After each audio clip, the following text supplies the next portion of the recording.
Fala galera, bem-vindo ao Avenida Legal Podcast. Meu nome é Leonardo Mies, eu tô aqui com o Daniel Massana e com José Guilherme Vaz Werner. Acertei? Acertou. Ele é juiz do segundo juizado aqui da Barra, né? Também professor da FGV, mestrado em História, e, entre outros, né? Mais detalhes vão estar aí na descrição do vídeo. É um currículo invejável, sem dúvida. Um currículo invejável. Bom, em primeiro momento, gostaríamos de verdade agradecer a sua presença. Sabemos que o horário não é fácil e que está sempre na correria, mas para nós que estamos começando agora e para as pessoas que estão assistindo e têm essa noção nova do direito que estamos tentando passar, realmente muito importante. Então, de verdade, muito obrigado pela presença.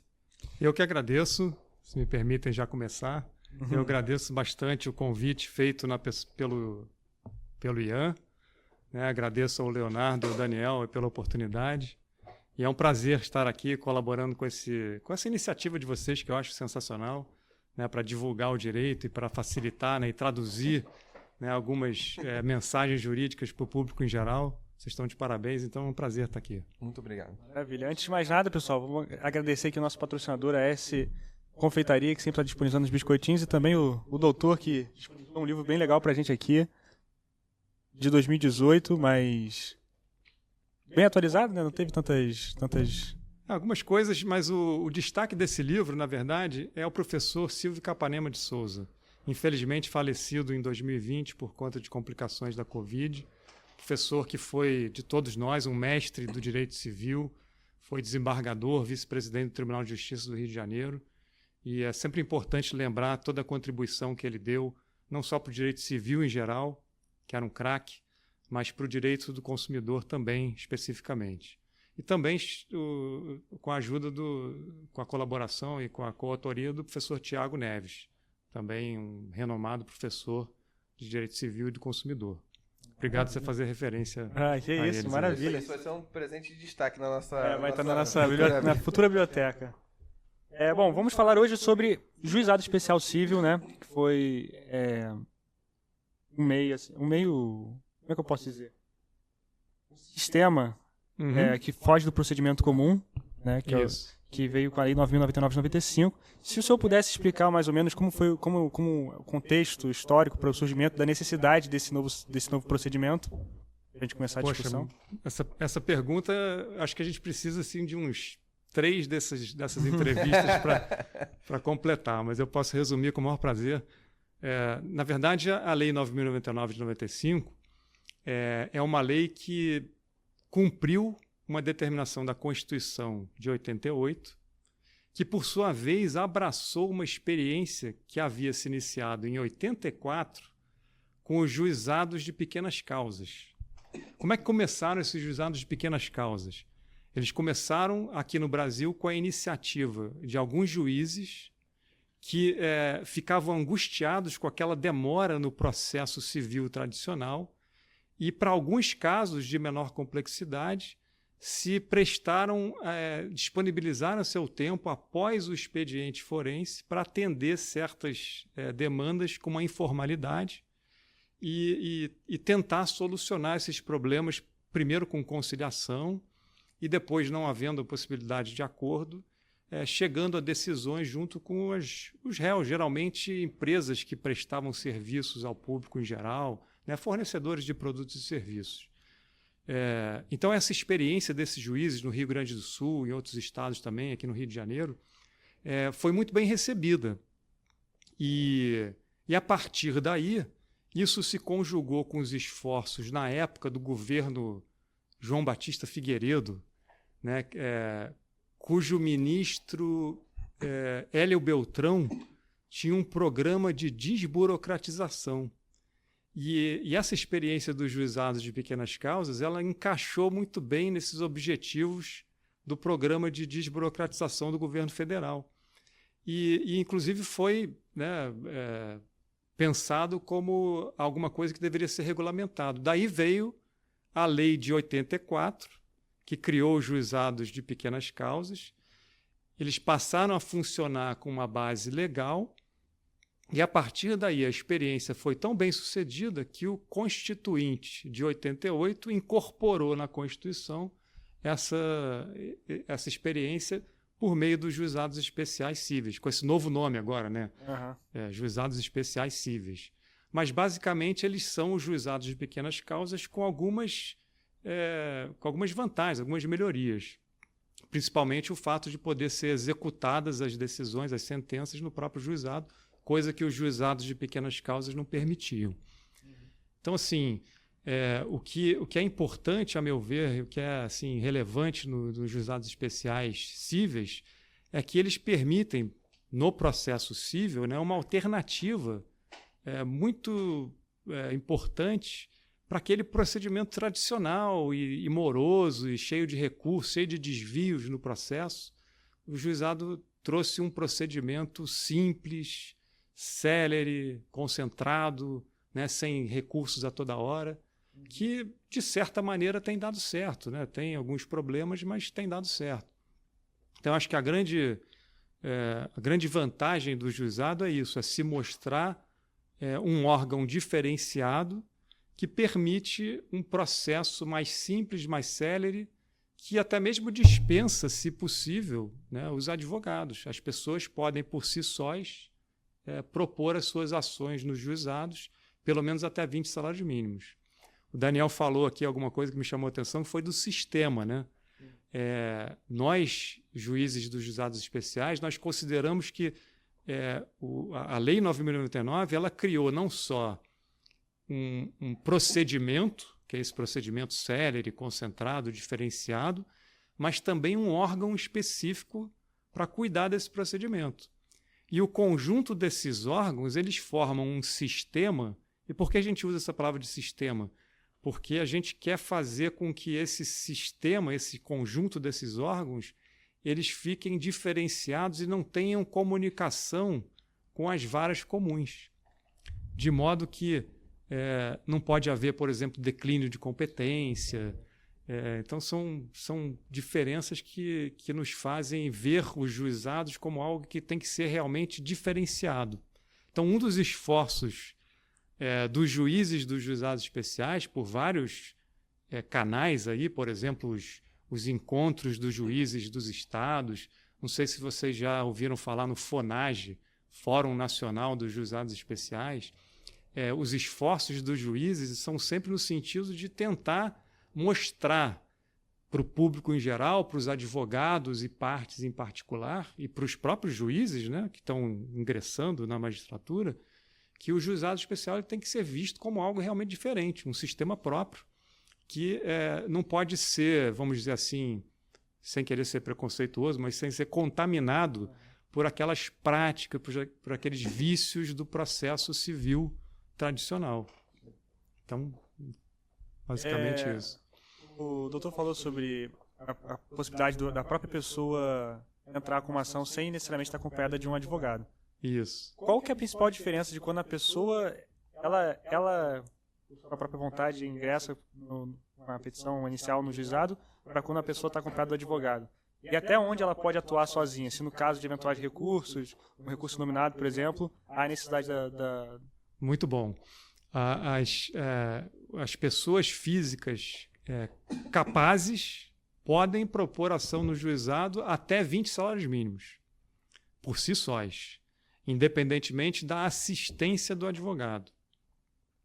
Se a ação tiver um valor superior a 20 salários mínimos, aí sim a assistência do advogado é necessária. E olha que interessante que o legislador colocou, né? Ele fez questão de destacar que o advogado assiste a parte no juizado. Ele não representa a parte. Ele não pode estar lá no lugar da parte. Ele tem que estar ali ao lado de quem está propondo a ação. Você veja a diferença com o processo civil. Essa pessoa que pode propor a sua ação até 20 salários mínimos, ela pode peticionar, ela pode pleitear os seus direitos, ela pode comparecer à audiência, trazer provas, trazer testemunhas, ela pode fazer tudo o que em outro processo, em outro rito, os advogados poderiam fazer. A única coisa que ela não pode fazer é recorrer. Se houver uma sentença que não a satisfaça e ela precise recorrer da sentença, aí sim ela vai ter que contratar um advogado. Tá? Ou usar a defensoria, ou usar o que a gente tem também, que é importante, é bom as pessoas saberem, nós temos o que a gente chama de advogados dativos. Esse nome feio, né, quer dizer, na verdade, que a gente disponibiliza alguns advogados voluntários que ficam alguns dias nos juizados para atender as partes, para facilitar os recursos, né, explicar eventualmente algum ato que aconteceu, alguma decisão que aconteceu. Então, isso é muito importante também. Embora a defensoria nossa do Rio de Janeiro, vocês sabem muito bem, seja muito eficiente, muito boa, o advogado dativo é mais um instrumento que pode auxiliar a parte que entra com a sua ação, que ajuiza a sua ação sozinha, a prosseguir nessa ação sem ter que contratar um advogado. O senhor falou sobre a diferença de assistência e representação. Então, quando entra para a parte do recurso nominado, por exemplo, o advogado ele deixa de ser um assistente e passa a ser um representante ou continua como assistente? Ele continua como assistente, mas no recurso é dispensado, por exemplo, nas sessões das turmas recursais, é dispensada a presença da parte. Mas ele continua sendo um assistente daquela parte e, por isso, ele deve sempre ter em mente, né, quais são os interesses principais daquela pessoa que está recorrendo. Perfeito. Quando a gente entra com uma ação no juizado, na maioria das vezes, eu não sei se sempre, mas a partir do momento que o réu é citado, já sai o data da audiência de conciliação. Isso. O quão importante é essa audiência no juizado? Se ela cumpre o que ela promete, né, se as pessoas realmente chegam a um termo, a composição, ou se na maior parte das vezes elas não chegam e isso fica para um momento futuro. Porque a gente teve aula agora com arbitragem e mediação e foi dito para a gente que a audiência do CPC, ela não atinge tanto a proposta dela em função de ser um momento muito prematuro, em que o feito ainda não está maduro, que as partes não sentem à vontade. Não se definiu a controvérsia ou as controvérsias, né? E como é que isso funciona no juizado? Olha, nos juizados, a maior parte dos juizados atua com um rito, né, com um procedimento que envolve uma única audiência. Então, é uma única audiência, geralmente com um juiz leigo, depois eu posso falar um pouquinho sobre o juiz leigo, em que o juiz leigo ele abre a sessão iniciando com a tentativa de conciliação. E se essa conciliação não for possível, aí sim ele parte para a instrução do processo, produção das provas, recebe a contestação, né, eventualmente tem testemunhas, e aí ele depois faz o seu projeto de sentença para submeter ao juiz. Mas, geralmente, os juizados aqui no Rio de Janeiro, pelo menos, assim que a parte ajuiza a sua ação, ela já sabe dessa data, dessa audiência, que é uma audiência que a gente chama de audiência una. Una por quê? Porque ela concentra a fase de conciliação, ela concentra a instrução do processo, se for o caso, recebimento da contestação, as manifestações das partes. Então, eu até particularmente entendo que a audiência nos juizados especiais ela é um dos atos mais importantes desse procedimento e é o ato pelo qual o procedimento ganha a sua diferenciação com procedimentos das varas cíveis em geral. Por quê? Porque o procedimento do juizado ele não divide os atos processuais em diversos momentos diferentes. Ele procura concentrar todos os atos naquele momento e isso agiliza sobremaneira o procedimento e o resultado do processo. É interessante porque na audiência, né, o juiz, vamos dizer assim, o juiz leigo que está presidindo a audiência ou o juiz togado que está presidindo a audiência, o que ele tem ali naquele momento? Por enquanto, ele tem só o pedido da parte autora. Depois a gente pode falar sobre isso, não se chama petição inicial no juizado, é um pedido. Tem o pedido da parte autora e, eventualmente, os documentos que foram apresentados pela parte autora. Na audiência una, ele vai conhecer a contestação da outra parte. Então, ele vai receber a contestação da outra parte, essa contestação vai ser apreciada pelo juiz leigo e vai ser, obviamente, apresentada para que a outra parte possa conhecer. E o juiz leigo, então, ou o juiz togado, vai perguntar: o senhor quer falar alguma coisa sobre a contestação? A senhora quer falar alguma coisa sobre a contestação? Aí ele vai dizer o que ele tiver sobre a contestação, falar sobre preliminares, por exemplo. E depois disso, se indagará quais são as provas que serão produzidas. E depois de produzidas as provas, a audiência é encerrada e o próximo passo é a sentença já. Ele já está maduro. Né? E essa sentença tem mais um detalhe. Essa sentença nos juizados ela é designada para uma data para ela ser o que a gente chama de leitura de sentença, mas esse nome pode confundir, né? Quando as pessoas, né, o público ouvir esse termo leitura de sentença, pode ser que ele pense que a sentença vai ser lida por alguém, né? Um arauto vai ficar lendo a sentença. Não é assim. Na verdade, a leitura de sentença é só um momento em que a sentença vai estar disponível nos autos do processo, que, aliás, é eletrônico exclusivamente, nos autos do processo, para que eles possam conhecer a sentença. E a partir daí, desse mesmo momento, que vão iniciar os prazos para eventuais recursos. Então, vocês vejam que, da concentração dos atos na audiência, o procedimento fica amarrado, né, até no momento da sentença e nos prazos de recurso.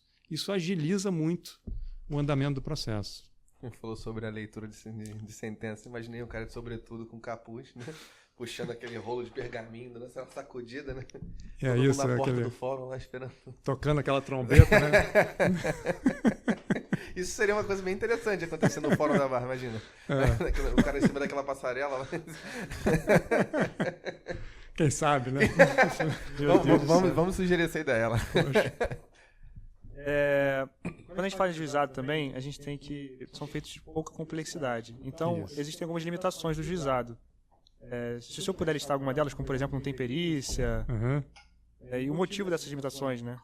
O motivo é exatamente esse, né? Exatamente esse da concentração dos atos e da celeridade do processo. Perícia, por exemplo, né? A gente diz que no procedimento dos juizados especiais não é cabível perícia.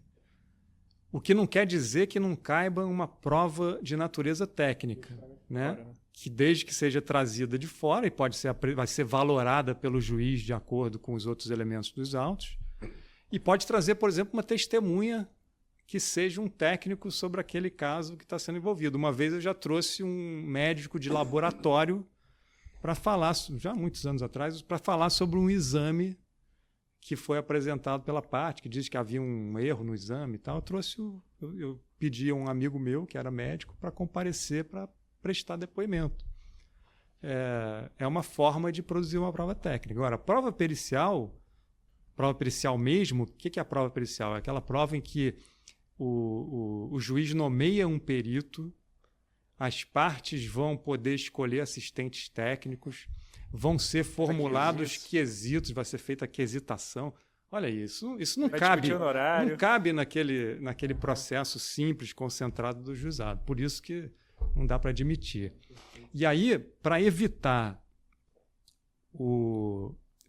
que haja assim uma negativa de acesso das partes aos juizados, o que nós, juízes dos juizados, geralmente exigimos é que, para a gente reconhecer que há a prova pericial necessária e que o juizado, portanto, não será competente para julgar aquela matéria, a prova pericial tem que ser aquela prova essencial para gerar a verdade dos autos, para trazer a verdade dos fatos. Né?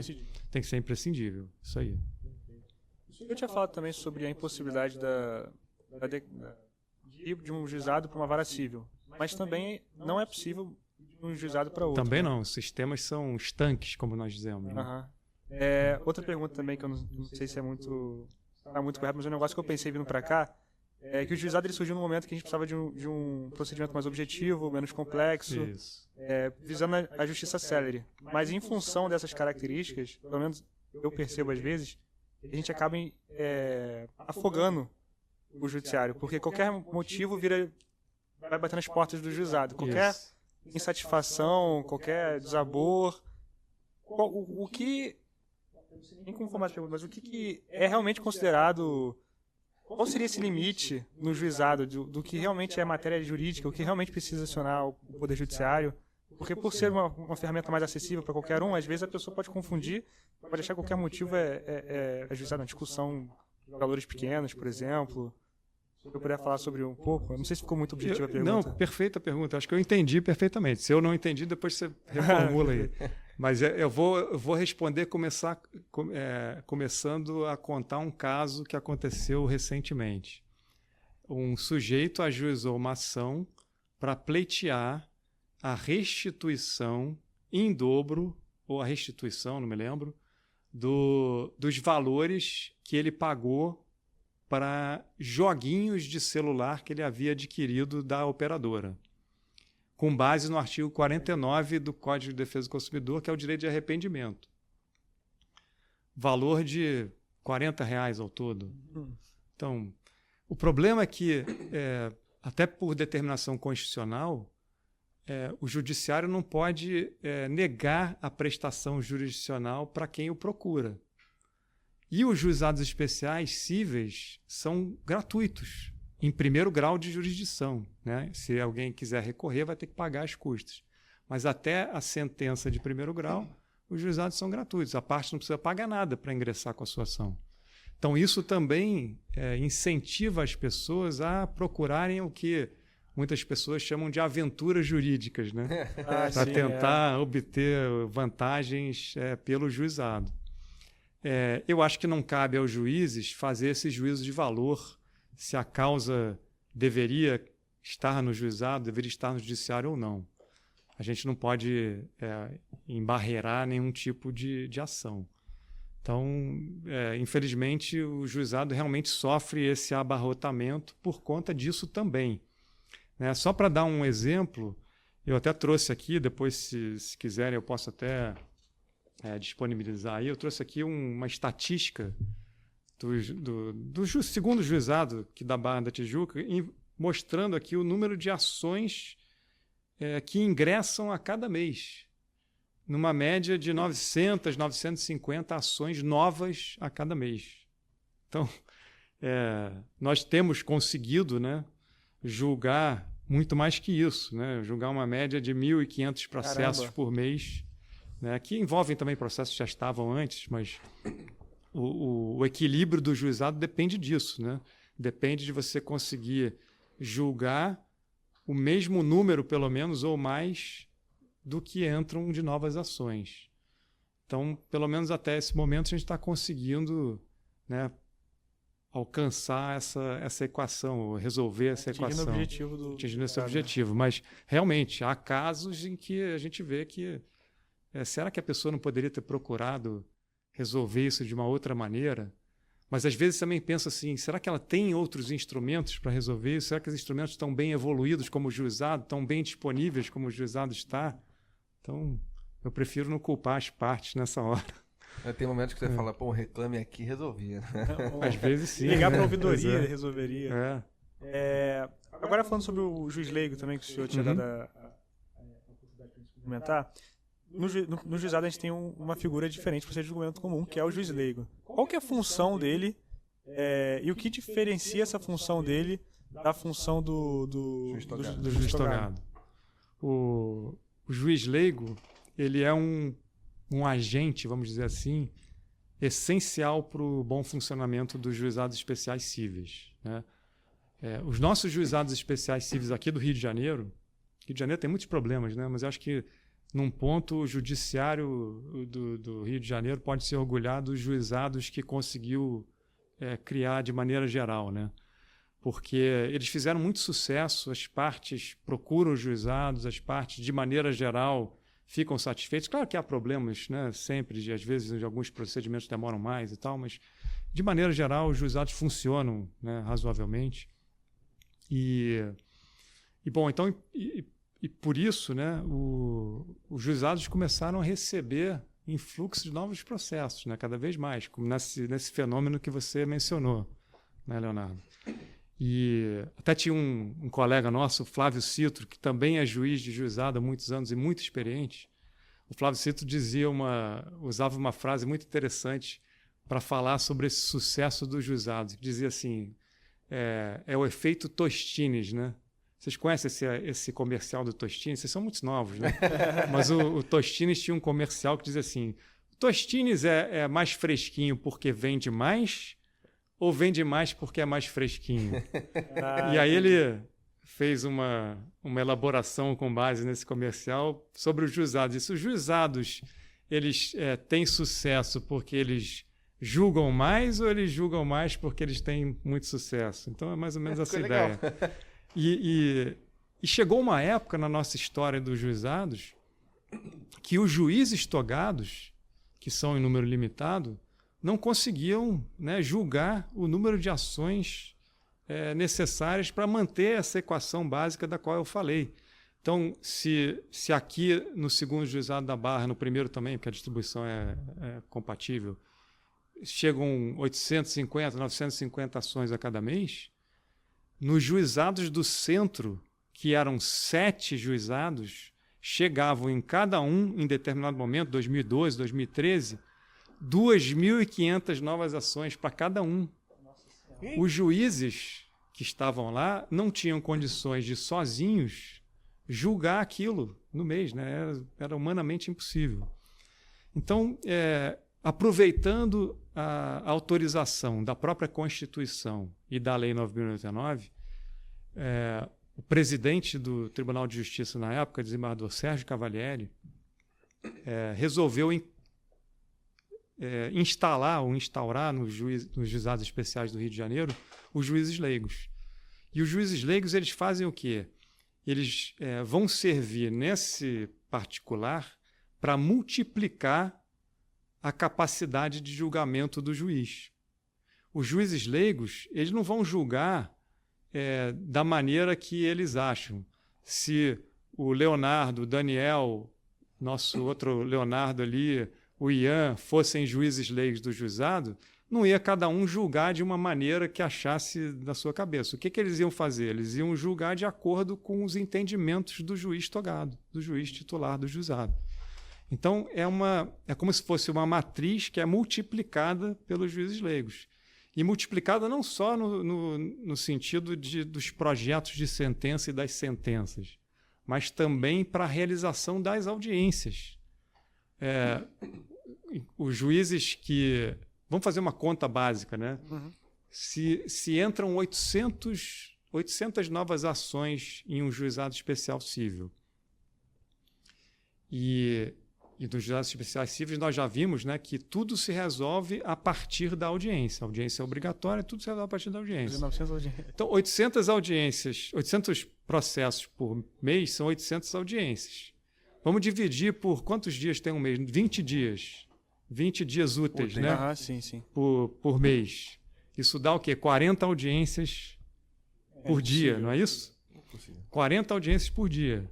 Para uma pessoa fazer 40 audiências por dia, até dá. Mas ficar fazendo isso sempre é complicado. Então, os juízes leigos conseguem também multiplicar essa possibilidade de realização das audiências. E eles fazem os projetos, a gente chama aqui no Rio de Janeiro de projeto de sentença, com base nos entendimentos do juiz. E esse projeto de sentença, ele só se transforma numa sentença, na verdade, ele só passa a existir com a homologação do juiz togado. Tá? Então, esses juízes leigos que são advogados, né, com alguma experiência e fazem um concurso, né? Hoje tem um concurso, já há algum tempo, né, já tem um concurso para a função de juiz leigo, eles auxiliam muito o andamento dos processos dos juizados. Tá? Então, é uma figura muito importante nesse sistema todo. É muito difícil ter uma projeto de sentença que não seja homologado? Qual que é essa frequência? Às vezes o que acontece? Eu, por exemplo, eu trabalho de uma maneira em que os juízes leigos me passam anteriormente os projetos e eu determino, quando é o caso, eventualmente alguma alteração. E aí eles só lançam esse projeto no processo depois da minha revisão. e aí logo em seguida eu homologo, e esse processo ele só aparece também, esse projeto só aparece para as partes e advogados depois da homologação. Já aparece homologado, então. Já aparece homologado. Na verdade, o senhor falou sobre a ideia do juiz leigo seguir o entendimento. Mas o senhor já me explicou que, na verdade, vai para você primeiro. Eu queria só saber se havia essa comunicação entre o juiz leigo e o juiz togado. Tem que ter. Se não tiver isso, o juizado vai se desmantelar, né? Porque as decisões vão acabar sendo diferentes, às vezes para o mesmo caso, e os juizados eles julgam casos, às vezes, de ações de massa, né? Problemas de massa, como o que está acontecendo com uma determinada agência de viagens, né? Que vocês devem saber, né? Casos de companhias aéreas, casos de companhias de telefonia, ou seja, muitos casos são parecidos, só mudam o consumidor e os valores, né? Situações específicas. Né? Caramba. Tem que tomar muito cuidado realmente para não gerar um problema grande, né? Não pode ser contraditório, né? Um juiz leigo não pode fazer um projeto de um jeito, o juiz leigo B fazer de outro e o juiz homologar, o juiz togado homologar os dois. Não dá, né? Porque geralmente terça-feira eu entendo diferente de segunda. Pode ser, né? O juiz de sexta-feira com o juiz de segunda. A gente chegou a falar da sentença agora. Eu queria falar um pouco sobre o recurso nominado. Quais são os critérios para uma pessoa poder interpor um recurso inominado? E se... Os critérios. Né? Se os critérios... A bem verdade, se diverge muito do recurso de apelação, do procedimento comum. E sendo o caso, se qualquer eventual insatisfação também com o resultado, com a súmula de julgamento, se há a possibilidade da interposição de outro recurso. Legal. Muito importante essa sua pergunta para esclarecer como é que funciona, né, o procedimento nos juizados. O recurso inominado, né, até esse nome é engraçado, né? Não tem nome. Porque a Lei 9.099 ela fala de recurso e não dá um nome a esse recurso. Aí as pessoas começaram a chamar de recurso inominado exatamente porque ele não tem nome. Mas ele se espelha mais ou menos na apelação. A diferença dele para a apelação é que, via de regra, ele não tem o efeito suspensivo. O que é o efeito suspensivo? Para o público saber. Sim. É aquele efeito que faz com que, a partir do momento em que se interpôs o recurso, entrou com o recurso, os efeitos da sentença ficariam suspensos. Então, se a sentença, por exemplo, determinou que a companhia telefônica X pagasse ao consumidor uma indenização de R$2.000, a interposição, a entrada do recurso pela empresa suspenderia a obrigação de pagar esses R$2.000. Nos juizados não funciona assim. Nos juizados, o recurso interposto, por quem quer que seja, ele não tem efeito suspensivo. A sentença ela vai produzir os seus efeitos normalmente, até que, e se ela vier a ser reformada pelo acórdão das turmas recursais. Então, recurso inominado, né? A explicação é para isso, né? Fica um nome engraçado. Mas ele basicamente ele tem o mesmo alcance processual da apelação, né? Ele vai devolver, a gente chama devolver, quando o recurso ele permite que o órgão revisor, que é as turmas recursais, o conselho recursal, ele possa analisar toda a matéria, né, que foi objeto do recurso, tanto de direito quanto de fato. Né? Toda matéria de direito é matéria de fato. Então, o recurso tem esse efeito devolutivo da apelação, que a apelação teria, mas não tem o efeito suspensivo. Tá? Então, e os requisitos para a parte interpor o recurso são requisitos formais, básicos, né, de trazer o pedido, explicar mais ou menos o que está querendo recorrer, qual a parte da sentença que está sendo objeto de recurso. O prazo, né? Tem um prazo de 10 dias para recorrer da sentença, é diferente do Código de Processo. E tem que recolher as despesas do processo também. Né? Porque, como eu falei, o juizado ele segue o princípio da gratuidade até o momento da sentença, mas no recurso tem que haver o recolhimento de custas e despesas por parte de quem vai recorrer. Há a possibilidade de um pedido de gratuidade de justiça? Sempre, sempre. Sempre pode haver. Sempre pode haver. Até sobre o que o senhor disse da impossibilidade, no caso, de impedir que a sentença seja cumprida, é possível no juizado especial você também pleitear isso? Pode. Embora o recurso, ele em regra, seja recebido somente no efeito devolutivo, não no efeito suspensivo, a parte pode pedir, excepcionalmente, que aquele recurso dela seja recebido com efeito suspensivo, porque a execução imediata da sentença poderá prejudicá-lo de alguma maneira e tal, né? Agora, o mais importante desse efeito apenas devolutivo, em regra, do recurso dos juizados especiais, é que, havendo uma decisão do juiz do juizado determinando a alguém, geralmente uma empresa, que cumpra, por exemplo, instale uma linha telefônica que foi cancelada, né, que reinstale ou que restabeleça o serviço que foi cancelado do consumidor, e se o juiz determinar na sua sentença que esse restabelecimento vai ser feito, por exemplo, no prazo de 48 horas a contar da leitura de sentença ou da intimação e tal, o recurso da empresa não vai eximi-la de cumprir aquela determinação em 48 horas. Então, veja a eficiência do sistema dos juizados especiais com isso também, né? Falando sobre recurso ainda, no Código de Processo, a gente tem a possibilidade de recurso adesivo. Do juizado não é possível, né? A lei do juizado, a lei 9.909 não fala especificamente sobre isso, mas o entendimento do juiz é que o recurso adesivo não seria possível. Uhum. Aliás, falar em entendimento, se você me permite, Leonardo, é interessante isso, porque essa diferenciação do sistema dos juizados chega nisso também, porque nós tivemos, né, no momento da edição da Lei 9.099, uma lei nova, uma lei completamente diferente, que todo mundo sabia que ela tinha que ser diferente, que tinha que criar um órgão e um processo diferente daquele das varas cíveis comuns, mais rápido, mais célere, mais simples, etc.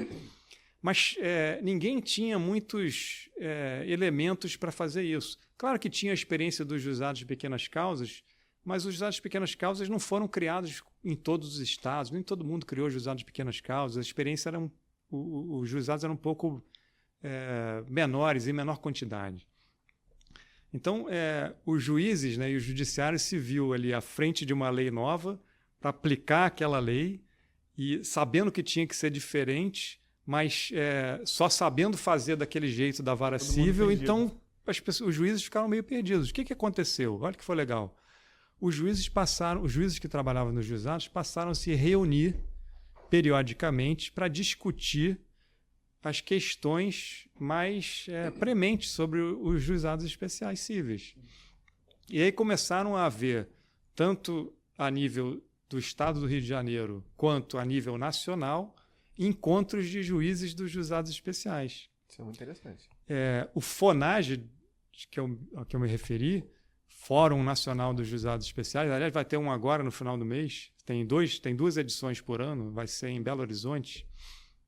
O FONAGE é uma desses reflexos, desses encontros.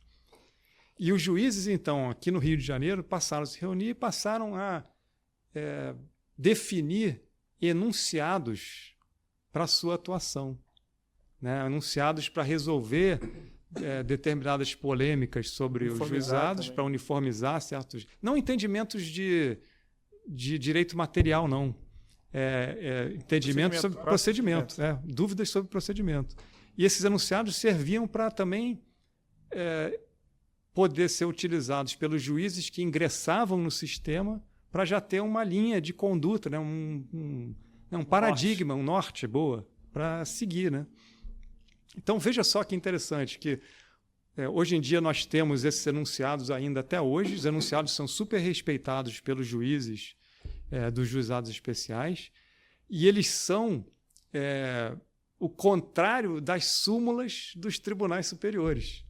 Vejam só, as súmulas dos tribunais superiores são decisões tomadas pelos tribunais superiores que têm que ser seguidas por todo mundo até embaixo. Nos juizados especiais, os nossos enunciados, eles foram criados pelos juízes que atuam nos juizados, geralmente juízes de primeiro grau, que atuam no primeiro grau dos juizados, e são observados por esses juízes, pelas turmas recursais, né, por todo mundo. Então, é interessante essa forma também de uniformizar alguns entendimentos importantes. Quase como se aqueles enunciados que tem nas regiões de direito civil, enfim, fossem obrigatórios, né? Isso, eles não são obrigatórios, realmente, mas eles são muito respeitados, exatamente por conta, eu acho, da legitimidade que eles têm. Porque os juízes todos que trabalhavam no juizado se reuniam, votavam, e mesmo que houvesse eventual minoria que não concordasse com aquele entendimento, a ética, né, desses encontros era que os juízes iriam respeitar o entendimento da maioria. Quem que promoveu esses encontros? Aqui no Rio de Janeiro foi a administração do Tribunal de Justiça. Desde os primeiros momentos, a administração do tribunal foi muito sensível para começar a implantar os juizados especiais e implantar de uma maneira diferente. Eu destaco, por exemplo, é sempre bom, né? A gente tem que lembrar das pessoas, o desembargador Tiago Ribas Filho, foi presidente do tribunal, o desembargador Marcos Fávio, o desembargador Sérgio Cavalieri também foi um jurista. O senhor Sérgio Cavalieri é um professor renomado de direito civil, direito do consumidor, responsabilidade civil, né? Quem quiser aprender, leia o Cavalieri. E o desembargador Cavalieri, além de tudo, era um exímio administrador, um visionário, e ele, então, buscou dar todos os instrumentos para o juizado funcionar. E ele que disse, olha, eu não sei o que é o juizado, quando começou. Eu não sei o que é esse juizado especial civil. Eu sei que ele tem que ser diferente de uma vara civil. Isso aí, para mim, resume o objetivo dos juizados. Uhum. Voltando agora para as nossas diferenciações da vara civil e do procedimento do CPC para o juizado, o que diferencia as turmas recursais das câmaras? Se quem está na turma é desembargador também, ou se é juiz, enfim. Isso é importante também o público saber, porque o sistema, né, criou também um órgão diferente com relação à revisão das sentenças. As sentenças dos juizados especiais, que são proferidas, né, por juízes, muitas vezes com a ajuda dos juízes leigos, elas são objeto de um recurso que é dirigido não para o Tribunal de Justiça, que é composto por desembargadores, né, câmaras compostas por desembargadores.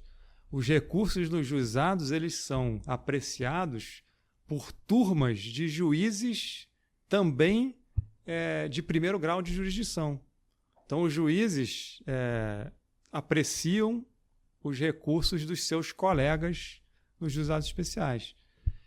Existe uma hierarquia processual, não uma hierarquia em termos de carreira, de cargo. Sim, né? sim. E é interessante, né, porque as decisões das turmas recursais, geralmente, elas são definitivas. Leonardo perguntou se haveria recurso dessa decisão. Em tese, há recurso extraordinário, né? Porque, veja só, o recurso especial, que é dirigido ao STJ, o recurso especial pelo dispositivo da Constituição, ele só cabe em face de decisões dos tribunais. Como as turmas recursais não são tribunais, não cabe recurso especial das decisões dos juizados especiais. Mas cabe recurso extraordinário para o STF, havendo alguma questão constitucional importante a ser decidida. E uma outra forma de, eventualmente, modificar as decisões das turmas recursais é pelo instrumento de uniformização. A gente chama de... A reclamação nos tribunais superiores. Sim. Mas existe muita gente chama de incidente de uniformização de jurisprudência, né? Na verdade, é um pedido de uniformização de jurisprudência que a parte interessada pode fazer caso, por exemplo, uma turma recursal decida de uma maneira diversa de uma outra turma recursal. Aí a lei 10.153, a lei que criou os juizados fazendários, ela previu essa forma de uniformização das decisões contraditórias de turmas recursais diferentes. Então, isso pode também, eventualmente, modificar a decisão anteriormente tomada. E essas súmulas de julgamento, elas geram jurisprudência também, né? Sim, sim. Geralmente nós não temos o costume, pelo menos aqui no Rio de Janeiro, de baixar enunciados das turmas recursais, das decisões das turmas recursais. O que nós temos eu tive a oportunidade de coordenar as turmas recursais no biênio anterior a esse, de 2021 ao começo agora de 2023, e se vocês tiverem curiosidade, tem um portal, dentro do portal do Tribunal de Justiça, só sobre as turmas recursais e de uniformização, em que há uma série de informações que o público pode obter ali, inclusive o repositório das decisões tomadas em uniformização de jurisprudência. Também é muito interessante isso. Legal. Agora, um costume nosso, sempre que a gente vai se caminhando para o final do episódio, a gente costuma perguntar a história do entrevistado. Se o doutor pudesse falar um pouco sobre como o senhor começou no direito, até o momento legal que o senhor decidiu virar... Vai tempo isso. A gente costuma fazer isso porque a gente também entende que, por mais que não só estudantes de direito sejam o nosso público, mas um público em geral, a história são importantes para inspirar. Então, como a gente já trouxemos convidados aqui que tiveram uma história mais retilínea, que foram seguindo, as coisas foram construídas de uma maneira mais reta, sempre tiveram o mesmo sonho, a mesma ideia, e outros que as coisas foram acontecendo muito diferente e acabou ligando... Talvez esse seja o meu caso, vamos ver. Então, eu acho muito interessante, porque isso inspira as pessoas, né? Legal. Então, eu vi que o senhor tem mestrado em História, eu falei, pô, será que ele fez História antes ou foi depois? Na verdade, o mestrado é em Sociologia e o doutorado que é em História. Então, ok, legal. Não, mas olha só, eu tenho que começar a minha história pelo colégio que eu frequentei. Eu tenho orgulho de ter sido aluno do Santo Inácio, fui colega do pai do Ian, que está aqui. Grande amigo meu até hoje, o Ivan. Ivan, abraço, Ivan! Né, e um colégio que né, criou muitas amizades, né, e abriu muitas portas também, porque é um colégio com uma formação humanista que te leva para a possibilidade de fazer várias coisas. E saindo do colégio, a minha primeira escolha foi fazer, adivinha o quê? Geologia. Eu fiz vestibular para Geologia. Diferente. Isso foi em... Posso falar datas aqui? Pode. Foi em 1986. Né? E aí eu fiz Geologia, fiz um ano no fundão de Geologia. Mas naquela época, 86, o Brasil não tinha descoberto petróleo ainda. Não tinha muitas opções ainda para se trabalhar sendo geólogo. Claro que tinha na própria Petrobras, na Vale do Rio Doce, nas mineradoras e tal, mas não tinha muito futuro assim para a geologia. E até a própria faculdade, o local, me desanimou um pouco a continuar. Como meus pais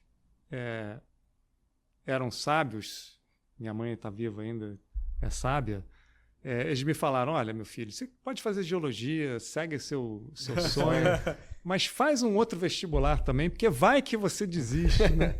E aí acabou que eu assim fiz. E eu tinha feito, então, já que eu fiz geologia, que era uma da áreas exatas, né? Eu fiz engenharia também e passei para a PUC. E aí, quando eu desisti de geologia, eu fui tentar fazer engenharia na PUC. Qual engenharia? Mas não deu certo. Eu queria fazer engenharia civil, mas estava no começo ainda, né? Sim. Então, tentei. E aí, não deu certo. Eu já sabia que engenharia não era meu caminho. E aí, então, finalmente, eu também sempre tive essa ideia. Minha mãe é advogada. Eu tive essa ideia de fazer direito e seguir esse sonho da magistratura. Eu resolvi fazer direito. Fui para a UERJ e acabei não seguindo a linha do concurso inicialmente. Fui trabalhar num escritório Pinheiro Neto, não sei se vocês conhecem. Escritório que também quero destacar aqui, que foi para mim uma escola, fiz vários amigos lá, aprendi muito, né? Tenho orgulho também de ter trabalhado lá. É um escritório sério, que trata de várias questões, sempre com profissionalismo. Muito renomado. Sim. Mas também não era a minha vocação ser advogado. E aí resolvi fazer o concurso para magistratura, só fiz magistratura. E aí passei um pouco tempo depois, eu tomei posse em janeiro de 98 e desde então estou aqui e na maior parte do tempo nos juizados especiais cíveis, né? 85 atuando em juizados especiais. Não é tanto tempo assim, porque cara, foi de geologia para pois engenharia, para advogado, fazer a faculdade. Mais depois, uma história que foi toda... E aí foram, nesses 26 anos, eu fiz bastante coisa, porque eu já consegui ajudar a administração do tribunal em algumas ocasiões. Fui juiz auxiliar do desembargador Murta Ribeiro, que já se aposentou. Fui também juiz auxiliar da desembargadora Leila Mariano, quando ela foi presidente do tribunal, a primeira mulher que foi presidente do Tribunal de Justiça aqui do Rio. E fui também, mais recentemente, auxiliar do Bernardo Garcês, desembargador Bernardo Garcês, que foi corregedor. E eu tive a oportunidade de ser convidado para trabalhar também no CNJ. E no próprio STF. Fui juiz auxiliar do ministro Carlos Alberto Direito, Sim. no STF. Depois recebi um convite do ministro César Peluso para trabalhar com ele também lá no CNJ, quando ele era presidente do STF e do CNJ. E aí depois ele resolveu, não sei porquê, me indicar para ser conselheiro do CNJ e eu cumpri um mandato de 2 anos lá, entre 2011 e 2013. Estou contando isso para dizer o seguinte, que por conta dessa minha experiência no CNJ, que foi uma experiência de vida sensacional, mas me trouxe muitas reflexões, porque eu atuava lá naquele órgão que era composto de juízes, desembargadores, promotores, advogados, representantes do Senado, da Câmara, né, indicados pelo Senado, pela Câmara, da Justiça do Trabalho, da Justiça Federal. Então, eu queria entender aquele funcionamento, como é que era aquele órgão. E o direito não explica isso. Se você for ver o direito, você vai pegar a Constituição, vai ver quais são as atribuições do CNJ, etc., e é só isso. Mas não explica por que ele funciona e por que ele funciona daquela maneira. Quais são as forças, né, que fazem aquele órgão funcionar e daquela maneira. E aí eu fui fazer mestrado em Sociologia. Chegou o mestrado em Sociologia. Para conseguir ver se eu entendia. Daí surgiu um livro também, né, da minha dissertação de mestrado, saiu um livro chamado O CNJ e a Reconfiguração do Campo Judiciário. Caramba! Um livro em que eu discuto aí quais foram os efeitos que o CNJ causou nessa organização do Poder Judiciário. E aí, não satisfeito, depois, não queria parar no mestrado, fui fazer um doutorado, e fui fazer um doutorado em História. E aí o meu objeto de estudo no doutorado foram os juizados especiais do Rio de Janeiro. E eu fiz uma tese basicamente sobre a história dos juizados especiais do Rio de Janeiro. Cara, maneiro. Então, o pessoal tenha aprendido, aproveite bastante esse episódio, então, que realmente foi uma aula. Que isso. Foi sim. Eu que agradeço muito a oportunidade de estar aqui. Todos vocês são muito receptivos, né? E colocam a gente à vontade. Queria agradecer bastante. Foi muito positivo. Nós agradecemos. Uma última colocação aqui que a gente também pergunta, e é o último ponto. Se você pudesse dar uma dica para quem está começando agora no direito. Legal. O que seria essa dica? Seria estudar? Seria resiliência? Todo mundo dá uma dica diferente. Então, se eu puder deixar a sua. Eu acho que a dica é seguir aqueles interesses que você identificou como sendo seus lá na faculdade. Começa a estudar aquilo e estuda não só por um lugar. Não se limita a estudar o livro que o professor indicou de bibliografia. Contrapõe esse livro a um outro livro, naquela matéria que você gosta. E procura estudar antes da aula. Aproveita a aula para trazer, para puxar do professor aquelas outras coisas que você já viu ali pelo livro. E aí, para o pessoal que quer advogar, eu sugeriria, né, eu aconselharia a se aprofundar naqueles temas em que o escritório trabalha, né, se especializar mesmo naquela questão. Quem quer fazer concurso, você falou uma palavra aí que para mim é importante, resiliência, porque concurso para quem está preparado, é questão de tempo. Então, alguns demoram mais, outros demoram menos, mas... E tem que ter uma vocação para o concurso, eu acho. Uhum. Não dá para você querer né? fazer... vou fazer concurso para Defensoria, para o Ministério Público, não sei aonde. Não, escolhe um e vai. Escolhe qual é a sua vocação e faz. Perfil da pessoa, né? Isso. Perfil também. Maravilha. As bancas são diferentes, elas têm critérios próprios, né? Não Exato. adianta vocês terem um pensamento, sei lá, mais punitivista, querer largar tudo isso na prova da Defensoria, que não vai dar certo. Não. Você vai ser frustrado na sua atividade, né? Pois é. Bom, mais uma vez agradecer ao doutor por ter comparecido aqui, Eu que um agradeço. convite de estranhos. A exceção do Ian. A exceção do Ian. Foi muito legal essa conversa, depois esclarecer muita coisa. Eu me diverti bastante perguntando algumas coisas que eu sempre tive vontade de perguntar. Os olhinhos brilharam, deu pra perceber daqui. Realmente agradecer, foi muito divertido. Daniel, tem alguma mensagem? Não, E eu só- convido vocês para, se quiserem, depois lá conhecer o juizado. Leonardo pode ser o anfitrião também, eu estarei lá, mas o Leonardo também pode Maravilha. explicar como é que Aceitamos funciona. sem Se dúvida, vocês mas quiserem pode lá. gravar lá também, fazer na avenida lá, fica maneiro. Conhecer o... Tá bom. Bom, pra quem assistiu até aqui, muito obrigado. Não esqueça de seguir a gente em todas as nossas redes sociais. O doutor tem alguma rede social? Não. Não tem nenhuma rede social, então só beijo na audiência Desculpa. ou indo despachar. Mas estão todo dia no segundo juizado especial civil da Barra, lá no fórum aqui central da Barra, primeiro andar, sala o quê, Léo? É só procurar lá, segundo juizado não tem erro. Maravilha. Mais uma vez, muito obrigado, de verdade. Eu que agradeço, gente. Obrigado quem Valeu. assistiu até aqui. Até a próxima.